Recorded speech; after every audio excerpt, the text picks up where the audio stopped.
You'll hear music first, Barbara.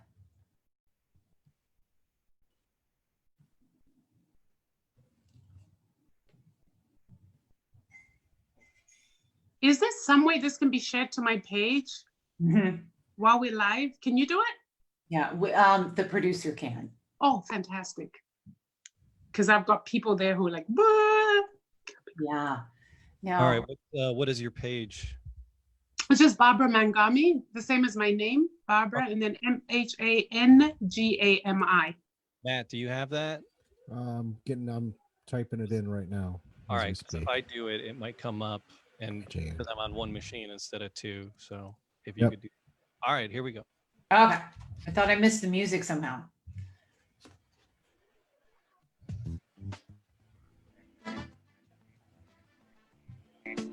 Welcome to Psyched by MHANGAMI.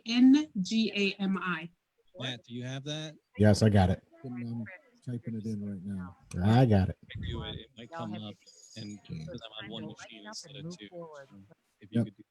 All right, here we go. Oh God, you scared the crap out of me. Stop it.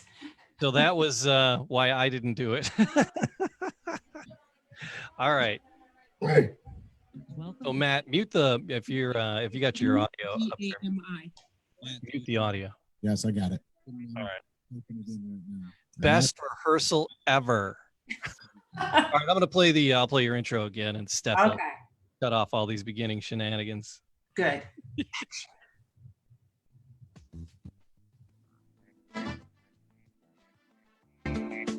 Welcome to Psyched by MG. This is Mary Grace Randazzo-Ratliff, or MG for short.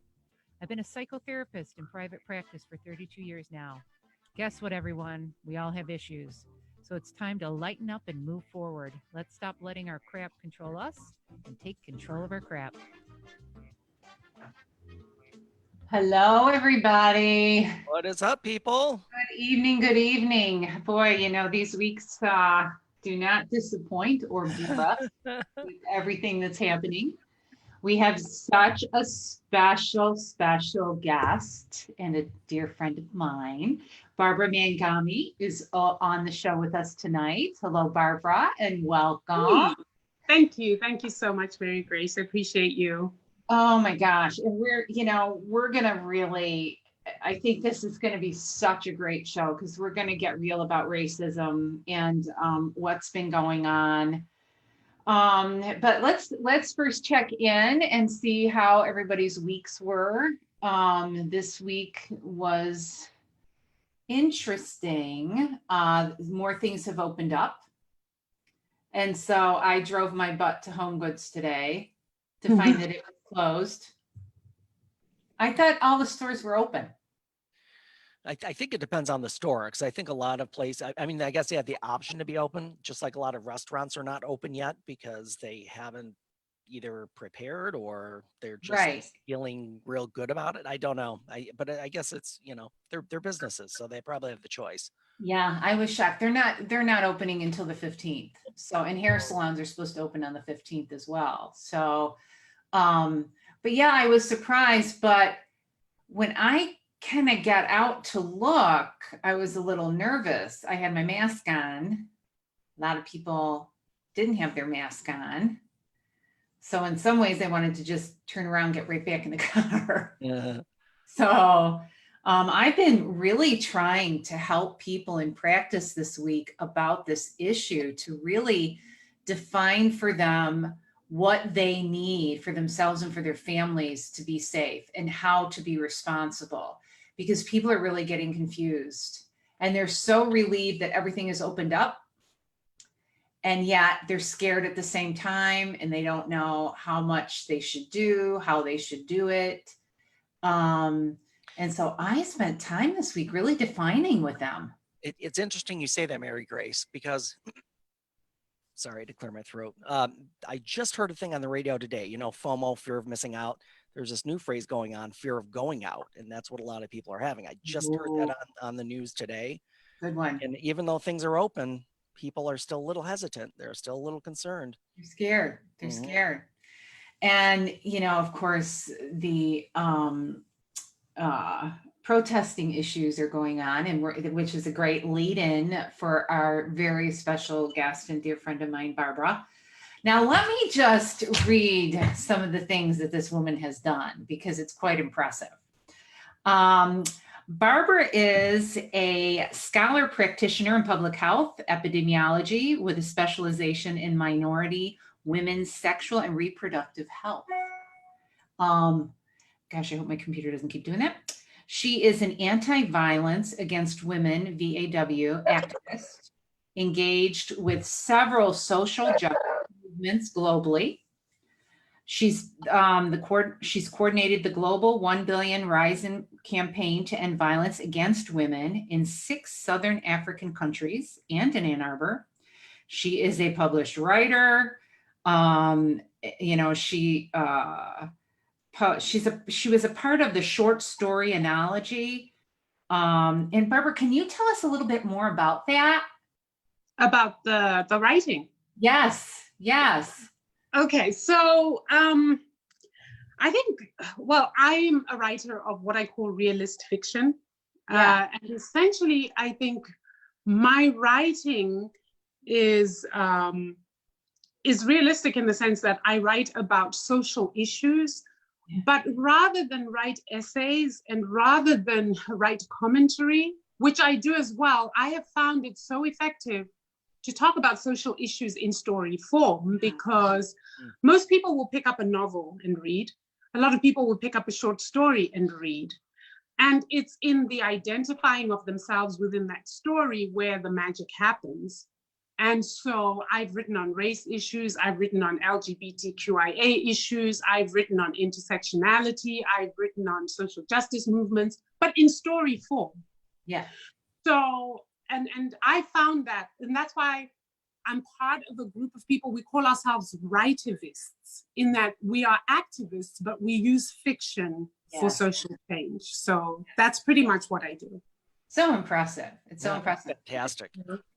And Barbara and I, we're friends, and we actually met because I was working on my book and constantly saying to Barbara I wasn't a writer, which she corrected me often.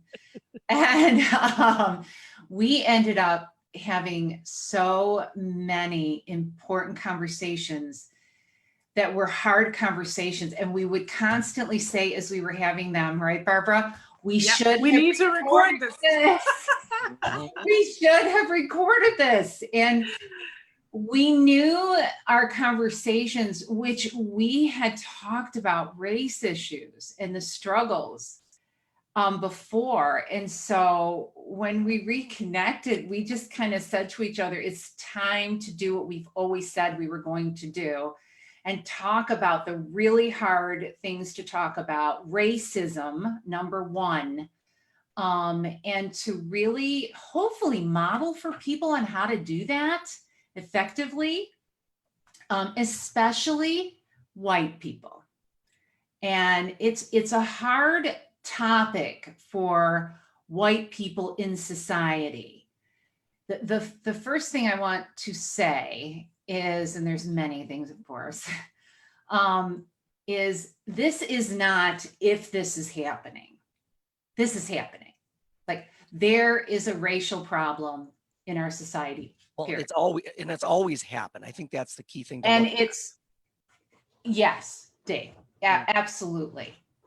And so, Barbara, you can jump in at any time. When we started to talk about it, what I was saying to Barbara is we have to, as a white society, to say out loud what the problems are, what we are afraid to talk about and deal with, what leads us to be afraid to even talk, or to say we have racism, we have a problem with this. We come from a culture that has had it, just like you said, Dave, for hundreds of years.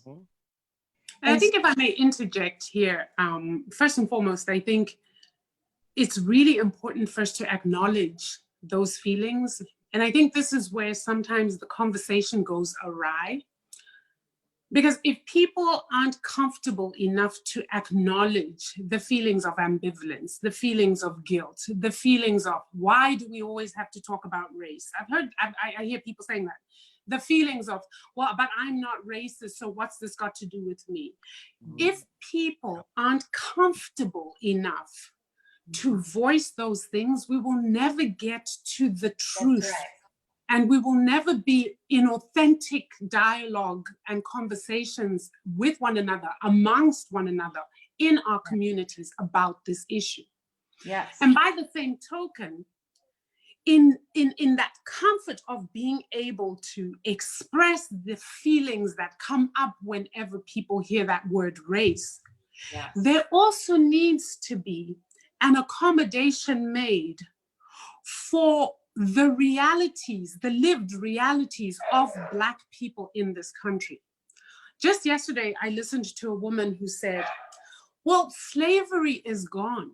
This is a white woman. And she said, slavery is gone and done with. Why can't we just forget about the past? It's an ugly past. Let's move on. Yes. And so my response to her was, the truth of the matter is slavery is with us now because it was never properly acknowledged and given space before. The result is the remnants of slavery, the institutions that were set up during slavery, are in full operation today. So that having been said, she got shook up a little bit because again, it's that discomfort. Can we just bury this and pretend it's not happening? Meanwhile, it is very much happening and it is very real. And a lot of people, because of the enclaves in which they live, and this is the thing about what has made it so sad, what I've found is that community dialogue amongst peoples or groups of people is going to be tough because people are living in silos and enclaves. I live right now in a neighborhood where, quite frankly, what's going on the streets of Detroit or the streets of Ipsy or the streets of Chicago is so far removed, Mary Grace. If I had the privilege to ignore that, I would. If I had the privilege to shut my eyes to that noise, I would. All I need to do is switch my TV off, don't go on social media. And you know what? Sitting in my back garden, looking at the sky, you'd think I was in the Garden of Eden and everything was well. You know, you're hitting such an important point. And that is, you know, white society has to realize how they are cocooned, that they're not really seeing it and feeling it. But that doesn't mean it's not there. And if we don't begin to listen to Black society and have those conversations, we can't break out of the cocoon that we're in, especially the more privileged you are. We aren't living, you know, I live in Plymouth, big cocoon. And so for us to be able to really know reality, for white society, we have to listen. We need to listen and we need to get comfortable listening. And we have to deal with our people, so to speak. We really have, you know, I remember reading Malcolm X, you know, years ago in the 90s. And what struck me so much was he was talking to this one white young college student, and she was saying, how do I help? And he said, you have to take what you're learning and go back and talk to your people. That's the key. Stop trying to think you're supposed to change Black culture. That's a part of the problem. We have to really get out of the cocoon, get uncomfortable, and be able to listen and validate. You know, I wanted to talk, and Barbara, we went, you know, real good with this issue where I said, you know, when people say, why are they rioting? Why are they so angry? I'm going to tell you why, because I deal with it every day in my practice. When you have somebody who is hurt and wounded and you deny them their story, their feelings, their wound, they have to escalate to get you to understand. And you ignore them again, or you minimize, and you don't value them, and you don't give them compassion to their experience, they will escalate and escalate and escalate. The body then blows up. That's a problem. Well, I want to add too. I think in addition to that, that happens. In addition to that, this is a systemic issue that has been ingrained in culture for years. And again, it's unfortunate that it takes a death of a human being to bring about a movement that it always should be happening. I mean, there is, and here's the thing, and I'm gonna. A lot of people they don't comprehend that people of color have always been disadvantaged. And if you look at socioeconomic differences in people raised in poverty, that lends itself to issues, but that's not because of color. That's because of where you don't choose to where you're born or who you're born to. And this is the underlying structure of why this has always been a problem, because we don't look to change anything until there's a tragedy. Well, here's the thing too, and what you have to realize is it's not the death of a single person that has caused what's going on outside. What's going on outside in the protest is actually just a symptom of something much, much deeper that has been going on for longer. Yep. And as Mary Grace says, you can push a human being so far, and then at some point something has to give. Yep. And the death of George Floyd is not the most extreme and heinous thing that we've seen. We've seen worse things, but it is the straw that broke the camel's back. Now, I just want to make a disclaimer right here and now. I am not African American. I am from Zimbabwe. And the first time I actually experienced myself as a Black person ever in my life was an adult when I moved to America. Because where I come from, yes, we have white people. Yes, we had racism, but there's a huge difference there. And I'd like to point this out. We were in the majority in Africa. The whites who were oppressing us were very much in the minority. So the dynamic changes because I went to an all-white school. I was one of a few, little chocolate chips and an all-white cookie. I went to a school like that. But guess what? I got to go home to my people. During school holidays and vacations, I got to go to the rural areas, the place of my birth where my umbilical stump is buried. I got to go and be among my people, my own. It's a very different experience for the African American here. And I listened to a podcast by an amazing African American guy who talked about his first visit to Africa. And he says when he got off the plane in Nigeria, he started sobbing. Because for the first time in his entire life, there were people like him around him. He didn't have to feel like he had to shrink himself so as not to be seen. He didn't have eyes on him that told him that he was a menace to society. He didn't have little white women clutching their bags away because they thought that he might snatch them.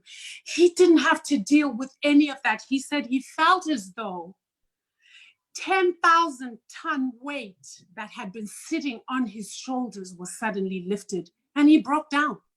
Yeah.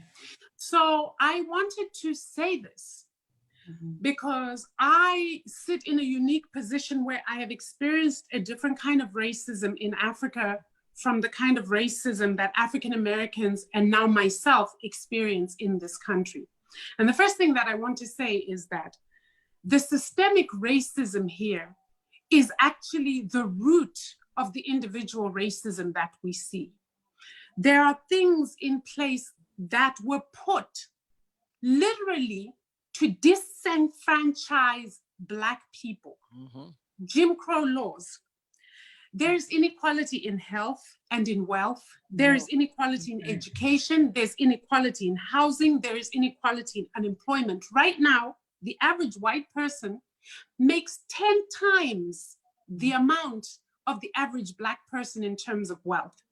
And they make 8 times as much as the average Latino family. Those numbers speak volume, and they're not based on individual racism. They are based on structural, systemic, and institutional racism. These are racist laws that are enshrined within companies and organizations and institutions, all the way to the judiciary, for goodness sake. If you peruse the documents of this country, there are things that should have been amended that haven't been amended.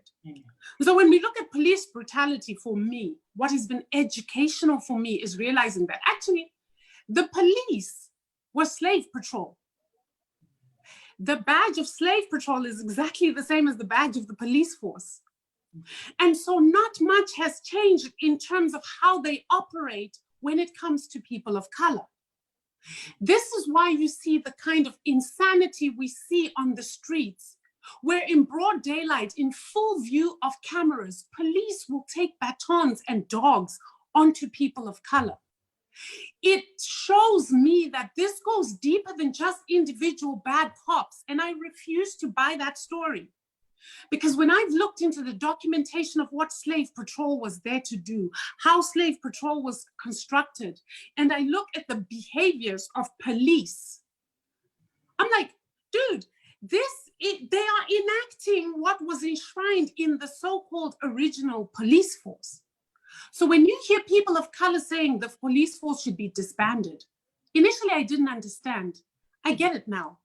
Because anything that is predicated on disenfranchising one group or another cannot be cobbled later on with reforms and amends to become something else. The very foundation is rotten.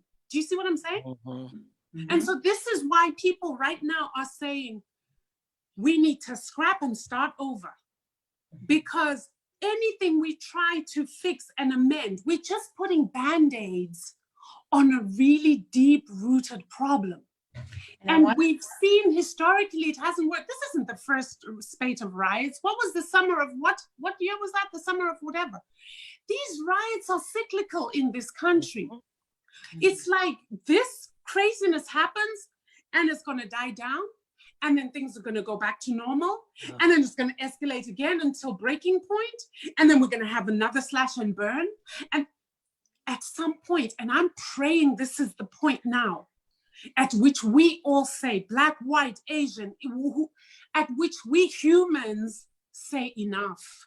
Let's do the dirty work now. Let's dig up the rot now and be done with it for the sake of our children to come and their children's children. That's right. We can't keep doing this. That's right. You know, as I was listening to you, and I've seen some of these writings on Facebook where people will say, yeah, but there's really good cops. And I want to address that. I want to say something to the people that write this because they're missing the boat. Someone just told me a great analogy, and he said, you know, when they say Black Lives Matter, and somebody writes, you know, well, all lives matter. You say, well, you're missing it. If I were to say we need to protect and take care of the rainforest, it is dying. We are mistreating it. We don't go over and look at a tree in your yard and it's like the person saying, come and look at this tree though. This tree's all right. That's in your yard. Look at this tree. Look how beautiful it is. You're missing the point. We're talking about the rainforest, which is being eaten up, and some of the toxins we're producing are killing the rainforest. And so I'm getting really frustrated with things that I'm reading because I keep seeing the white culture. You're missing it again. But here's the thing, Mary Grace. It's really simple. No, all lives do not matter. If all lives mattered, we wouldn't be Black having bodies we wouldn't be having this conversation. Okay. Right. So that's the first thing. So when somebody says all lives matter, my thing is, no, all lives don't matter until Black lives matter. Because right now, Black lives do not matter. They and don't. that's the God's honest truth. It's not, nobody's making stuff up. This is real. That's right. Black lives do not matter. And And you know, so- I want to go right at that, Barbara, because when we were talking, you know, remember I had a list of those questions that I think white people have to ask themselves. Right. If we are all equal and everyone is important, you know, in our white neighborhoods, when you see a Black man walking with a hoodie, what does your body do? Do you take a second look? Because if you're taking a second look, you got to check yourself. You got to go after that very subliminal racism that is there. If an African-American child comes to play with your children, do you go outside to check out what they're doing? Do you suspect something? If so, you have to check yourself. When you're driving in a territory that you don't know and you notice Black people, what do? Do you lock your doors? This is some of the subliminal racism that we have been growing up with and surrounded by that is very, very real. And you know, it's funny you say this, Mary Grace, because you know, just now I just had an image of children. And again, the question came up, well, you know, how do we get rid of this racism? And I said, first and foremost, as adults, you do the work yourself. There's a lot of implicit biases that go on.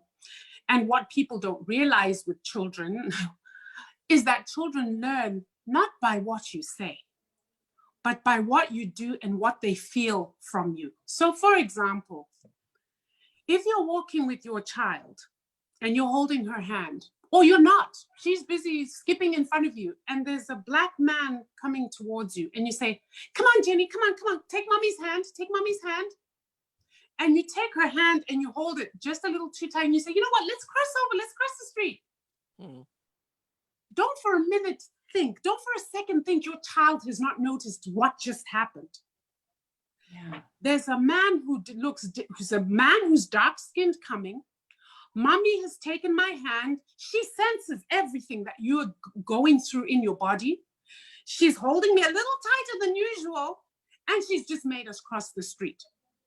Do that often enough. And this is why when people say to me, I say, racism is given with the mother's milk. Mm-hmm. I mean that in that sense, that it is, some of these behaviors are so learned that when you start pointing them out to people, they're shocked. Mm-hmm. And they're like, no, I'm not racist. I'm like, no, honey, you are. You are. Majority, if not all white people are racist until they do the work. Mm-hmm. Right. Until they do the work of vomiting this toxin out.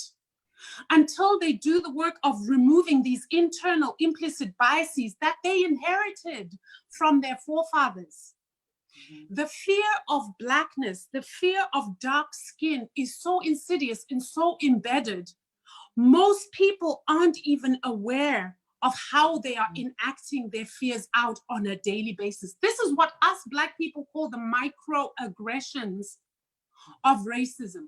Where I go to the grocery store and I am pushing my cart and I am minding my own business, and suddenly there's a white clerk who's walking around me pretending to be packing shelves, but one eye is on me.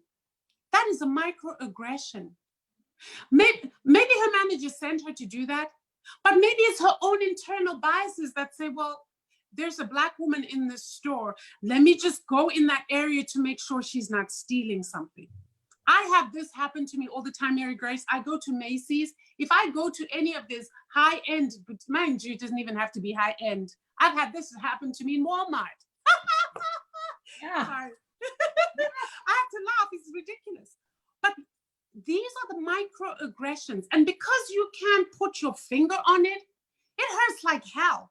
But you cannot put your finger in it because the person did not open their mouth to say, hello, I'm just watching you because you're Black and you might steal.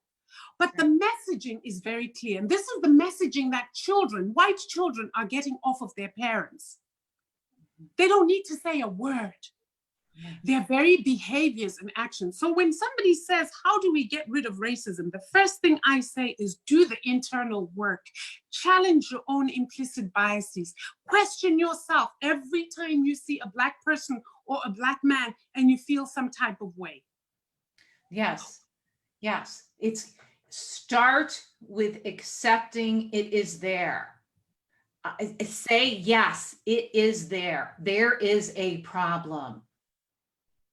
And then face the feelings that come.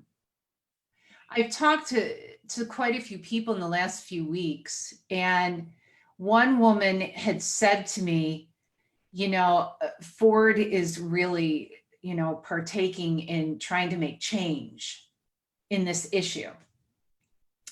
And Bill Ford has asked them to form groups to begin conversations, direct conversations. And one woman said, I'm scared. She was white. I'm scared. And I said, good, good. Now, what are you going to do with your fear? Start when you go to talk, say that. I'm scared to talk about this. I'm scared because I may say something that hurts you and I don't even realize I'm hurting you. I'm afraid to even speak. Great. You just started the conversation. Get comfortable in that way. And she was supposed to do some leading of groups. And she said, how do I lead this? I said, you say that. You say to the table, I don't know how to lead this. I haven't faced my own. And I'm going to ask all of you African-American people to step in, and I'm going to do my work to listen and be guided. Tell me your stories so I can hear them. Awesome. You've just been highly effective. We have to stop denying it. We have to stop being embarrassed. And we have to stop closing it off and disconnecting because it's so uncomfortable and then running the other way. The other thing too, Mary Grace, that's really important, and I wanted to address this very quickly, is the issue of shame. Oh, you know, and I want to talk about this because it is really important. There is a lot of shame in white people about racism because the ancestry is not good looking. Mm-hmm. The ancestry is not nice. I don't know what it's like, and this is where the empathy comes. I don't know what it's like to be in a white person's body with an ancestry like that. I don't know what it must feel like to be a white person with an ancestry I look back on a bunch of pillagers, rapists, slave owners, colonialists. I don't know what that feels like, but what I can do is hold space for you as my sister friend, other women who are my sister friends, to say, I don't know what that's like. Yes, I sit with my own pain about all this, but I'm here. Can I hear you and what this feels like for you? Because it must feel awful. I know there's a lot of shame around this. But the problem with shame is this: one, it is useless as an emotion. Two, is a self-inflicted, and just like guilt, doesn't get us anywhere. What I want us to see moving forward on is feel the shame, feel the guilt, and then can we get into the business of doing the work? Oh, Barbara, we lost your volume. Oh, no, I got her. She's still going. Okay, I lost it. Okay. So what I'm trying to say here is this: where you will find Black people getting really impatient is with what they call privileged white tears, where white people will want to sit with the guilt and shame. Because you know what that does to us? It makes us start feeling sorry for you. And it's weird. It's like a weird thing that happens. And I've had this. I've had a friend call me the N-word. I'm not going to say it. Yeah. She was so shocked. We were so close. She was so shocked that this word slipped out of her mouth. She broke down and started sobbing. Do you know what ended up happening? I ended up comforting her and telling her it was okay. Now, here's the thing that must not and should not happen. What needs to happen is, let us be, sorry about this, somebody's trying to call me. Let us be conscious of each other's discomfort with this topic, each other's discomfort with the fact that we have to have these conversations, but let's each side own whatever it is that you're going through. And the best way to do that is to vocalize it. I feel shame. I have a friend who said to me, I'm ashamed to be white. And I said, that doesn't help me in any way, shape, or form. It doesn't. What's your shame about being white going to do for me and the millions of Black people who are out there being pillaged and whose bodies lie on the streets? That's not what needs to happen. Because when you do that, you spin the conversation so it ends up being about you. So what you want to do is feel what you feel, vocalize it, and then come up with, what can I do? Yes. How can I do? I always believe there are 4 things to this. First is acknowledgement. Then you get the apology. Then you get the atonement. And then you get the amends. These are what I call the 4 spiritual pillars of getting right with yourself, getting right with your neighbor, and getting right with God. These 4 things need to happen. And I think clarity needs to come, because that issue with shame and what it ends up doing, and it ends up flipping it around onto the person in that should not be receiving the compassion in that moment. And you are then not tending to the victim. There is a huge difference between shame and remorse. Yes. Remorse says, I am so sorry. When I think about what has happened to you, it breaks my heart. There are these mistakes that our community has made, and we are sorry for that. How do we change this? What do you need right now? That's remorse. Shame and guilt spirals. You go into a place of a victim, and you feed that victimhood that makes the person who is wounded have to tend to you. It doesn't help anybody. So the tip here is remorse. Sit on the side of remorse. Imagine, and Dave, we get sexual assault victims. Well, Barbara, you know this, in our office. And, sometimes it's a family member. Sometimes it's someone that the person knows. So we get these families that come in, say a brother assaulted a sister. And we have to deal with the same dynamic. Where the parents want her to understand why her brother assaulted her. And I have to go, stop. Or worse, they don't want to acknowledge it because they don't want to be in the place of being responsible, because in a way they are. And that's the worst thing, because they don't acknowledge it and pretend it didn't happen. Taking the forcing that victim in the place of, you've got to understand, you've got to do the work. Yeah, and exactly it. This is the thing. And you hear this a lot. Well, the rioting that's going on, well, that doesn't solve anything. That's just like destroying their own communities. And I sit there and I'm listening and I'm thinking, once again, you're evading the issue. And all that is evasion. So when somebody wants to go to a place of guilt and shame, you're evading the key issue.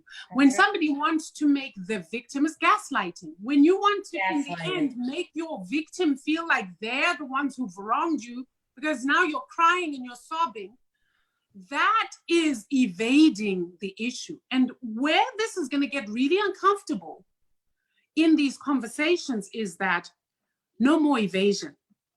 No more, this is not a game. we do this work now or we perish. Mhm. And I get the sense, Mary Grace, you know, you and I communicate and interact on a spiritual level. I just get this sense, this is it. Yeah. I really get the sense that if this issue is not dealt with now, we're not going to get another cycle to do this. This is the last cycle of this craziness. And that's why I keep saying to people, for my audience and for people I interact with, my appeal was, can you please start doing the work, my white compatriots, my white allies? It's one thing to put a fist up that says Black Lives Matter. It's a whole nother thing. It's a whole nother thing to go deep inside you and start doing the individual work. Right. Because the systemic racism and the institutional racism can only be dismantled when the critical number of white people say, we need this dismantled. By ourselves as Black people, we've tried and we've tried and we're not going to do it. We're not going to make it. Yeah. That's why for me, allyship right now is a lot more than words. Allyship right now is if you commit to doing this work.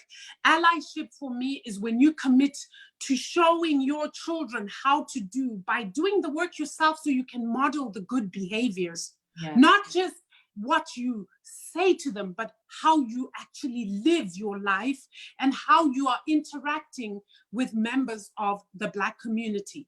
That for me is real allyship right now.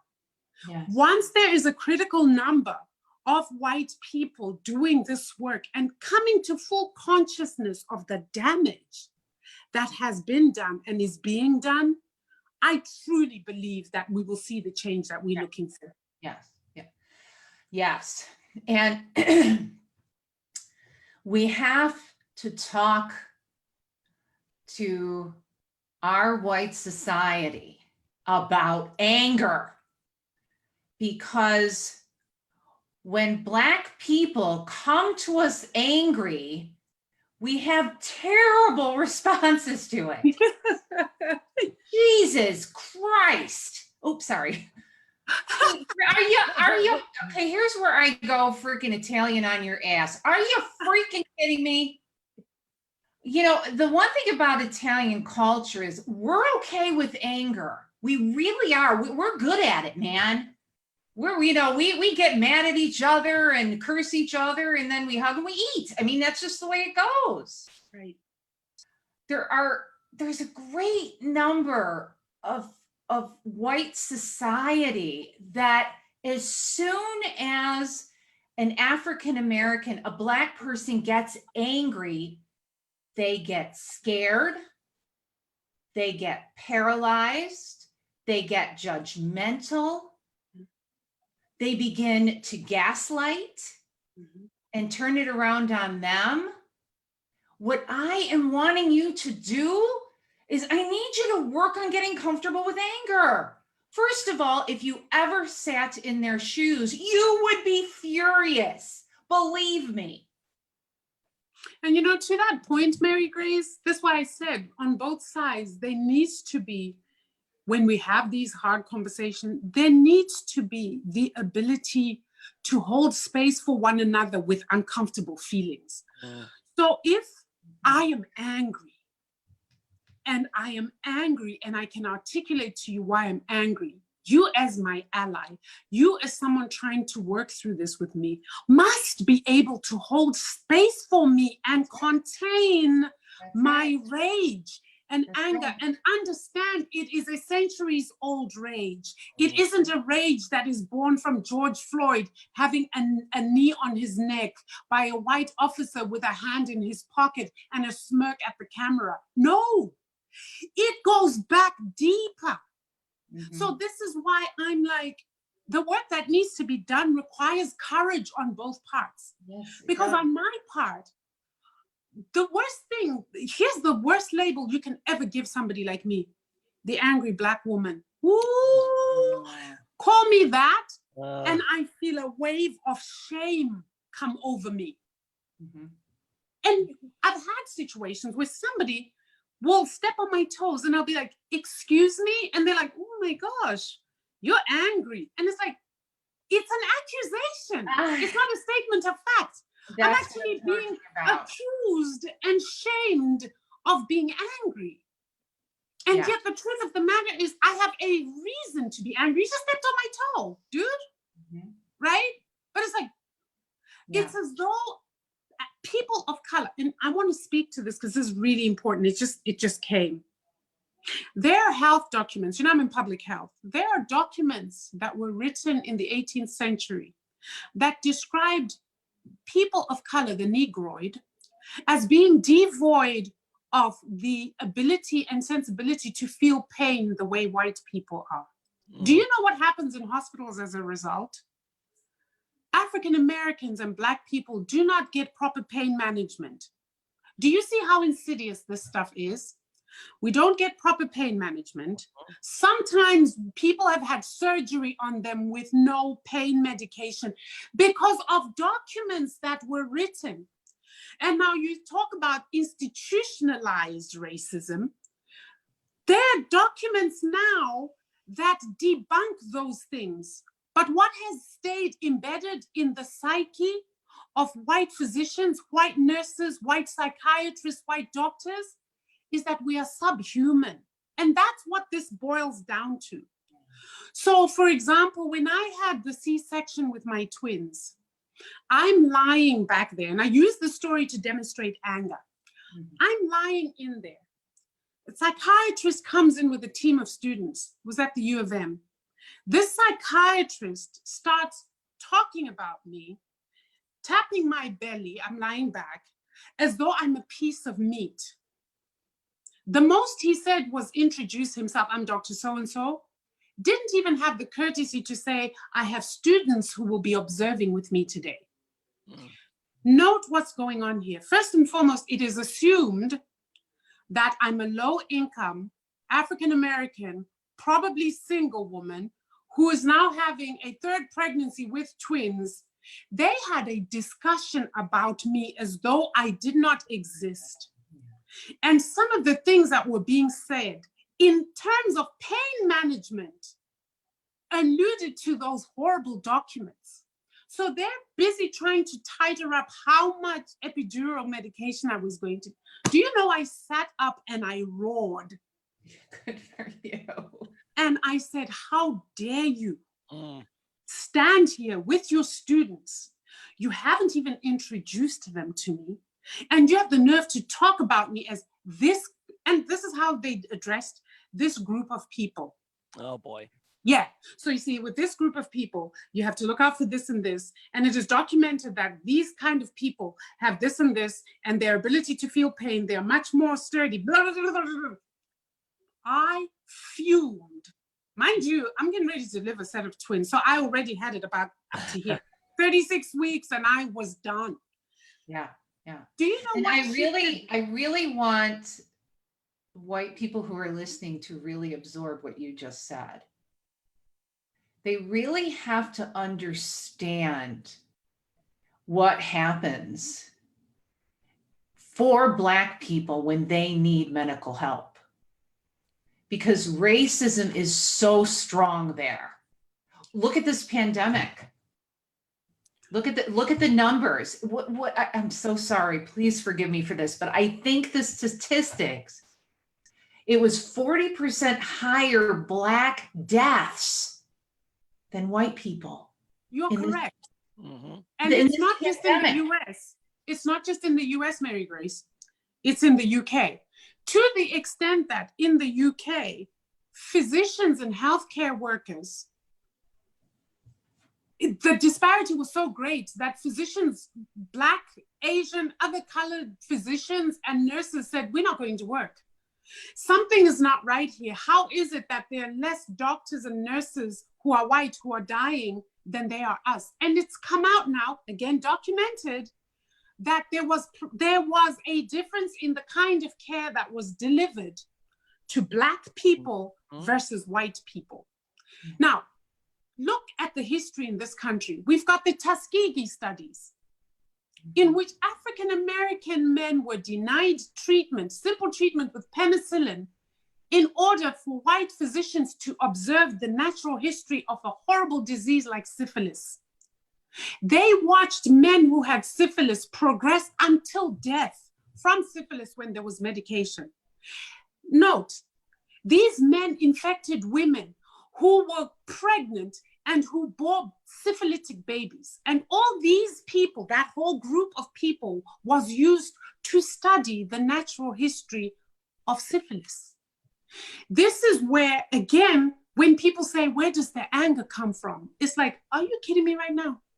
I know. The anger is real and it's based on real things. Now, if this stuff had been redressed and we were not dealing with these same issues, currently and today, yeah, somebody could say, you know what, could you people just get over it already? Things have really changed. But the truth of the matter is nothing has changed. And when people look at health disparities, I'm a public health professional. I can talk to you about epidemiology and infectious diseases. I can talk to you about what diseases look like. In every single category of disease in this country, except the ones for genetic predisposition, African-American women are the highest by far. Not even men, the women. From obesity to stress, to heart disease, to diabetes type 2, to cancer. Surely this is not genetic. Surely this is social and societal. And then when you look into the treatment of people of color when they have these diseases, when you look at what contributes to somebody's health and wellness and what doesn't, you start to find that it's all interwoven. This is the intersectionality of the issues that Black people face. Poor housing equals poor health. Poor diet and poor nutrition equals poor health. Low income equals poor diet, equals poor housing, equals poor health. Do you see how all these things are interwoven? And so when you have a system that is set up and built to disenfranchise a whole group of people, guys, we gotta be real. Something is gonna blow up somewhere. So for the people who are saying, why is there rioting on the streets? You have no idea the rage in which we are all marinating. Yes. And when I say all, I don't mean Black people. We are all, this entire country right now is marinating in Black rage. We got to find our way out. That's right. And it starts with white people listening. Stop denying. Listen, empower, and change. Well, it's change, but it's also, again, the anger element. Like, people have to learn how to get comfortable with it. You just sit in the space. Just sit in the space. But you guys have just heard me rant. Mary Grace. Right. And that's Dave, right? Yes. You guys have just sat through a rant. Uh-huh. Was I angry? Yeah. Mm-hmm. Yeah, good for you. You sat with me. I blame you. You sat with me while I did this. You didn't interject. You didn't, I don't know what you're feeling right now. I don't know whether defenses went up or not, but you're sitting in space with me and you're hearing where this rage is coming from. And you're hearing my experience as a Black woman and the things that I've had to go through. You're hearing me. And that is the first step to be able to sit with that discomfort. It's an uncomfortable conversation. I know it. That's right. Well, and let me say too, Barbara, not only hearing you, we're listening. We're not just hearing it. It's not just something that's out there. We're listening to you express your pain and frustration. That is the key. And validating. And validating, because as Mary Grace said, you just said it a moment ago, a lot of people are like, oh, it doesn't exist. They deny it. But what about this? This is the most famous white person thing. But what about this? But what about reverse discrimination? What about this? And I want to shake the shit out of him and again say, and Dave, we know because we deal with this issue every day with victims. You need to shut up and listen. This person got hurt. Plain and simple. This ain't about you right now. It is about this person who's been through trauma and pain. They're wounded. Shut the fuck up and just listen.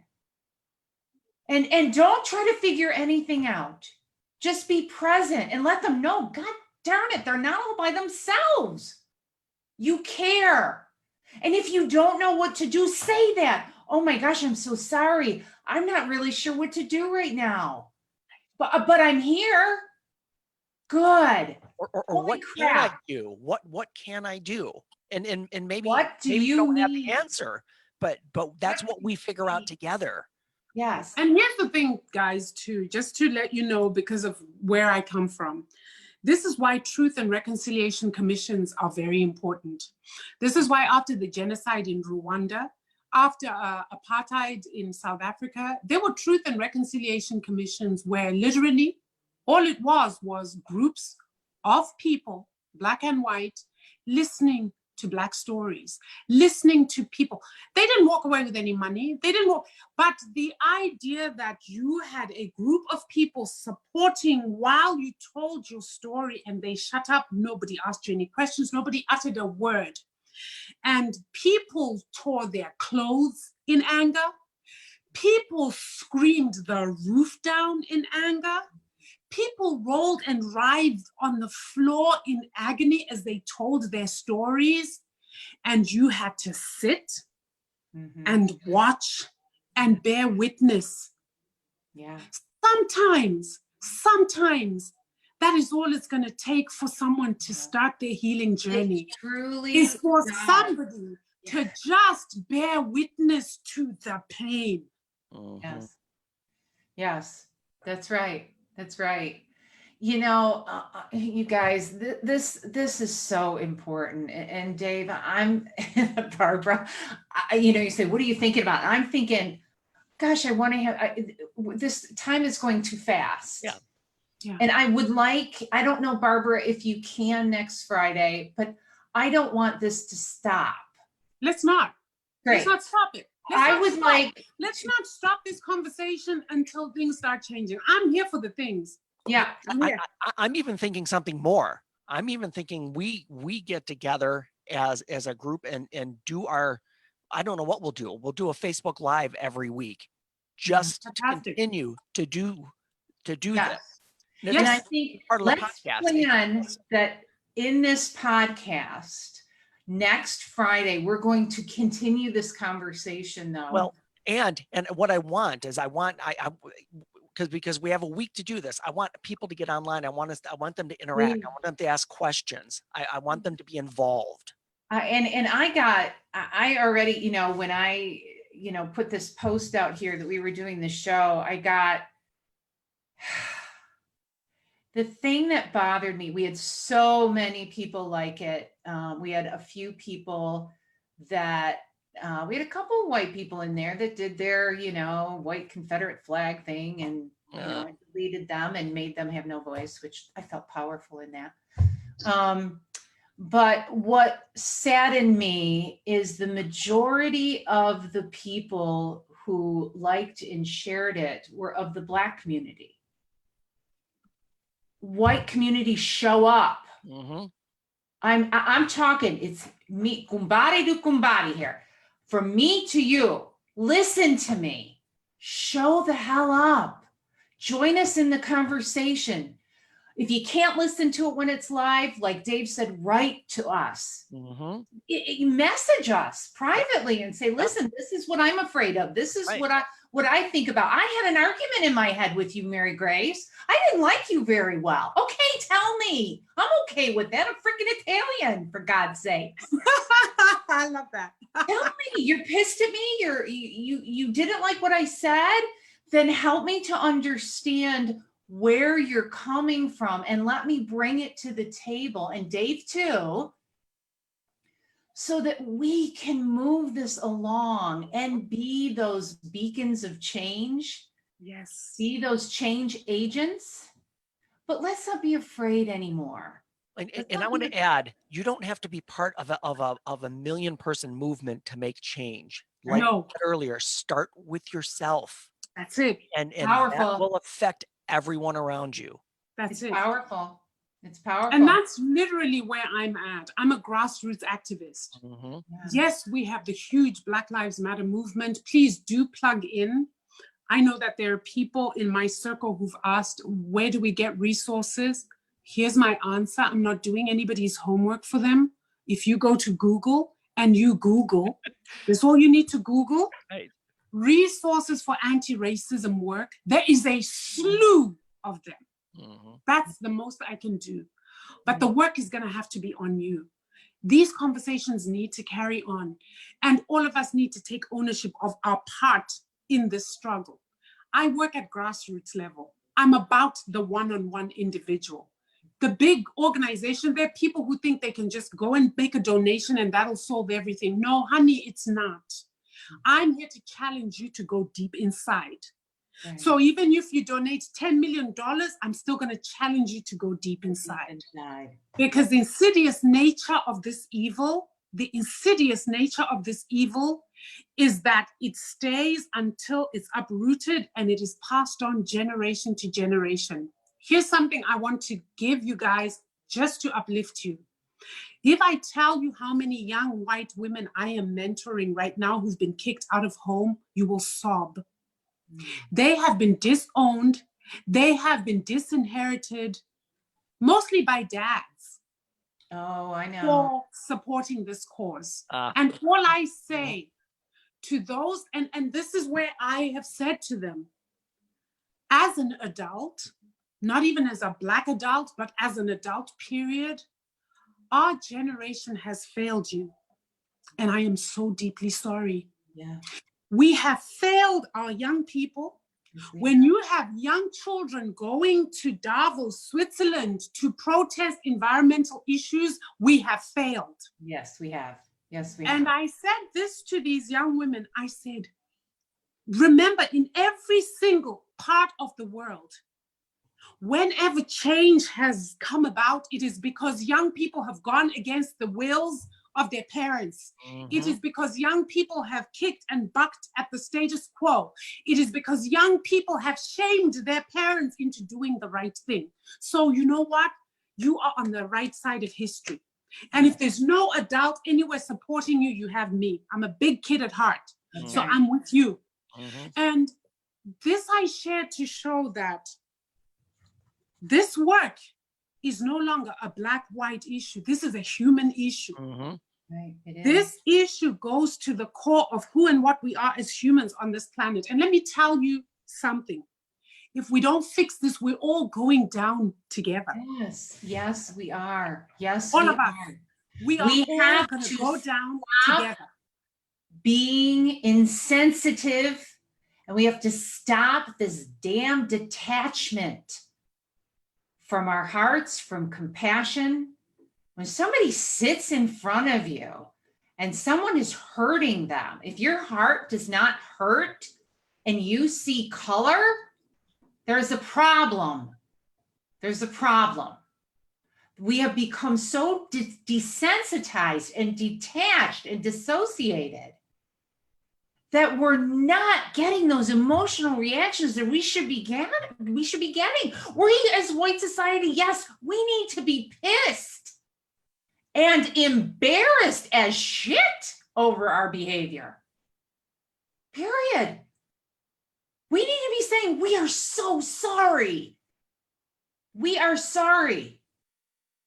I saw something on Facebook. Oh my gosh, this beautiful woman, she's an African-American woman, posted this terrible story.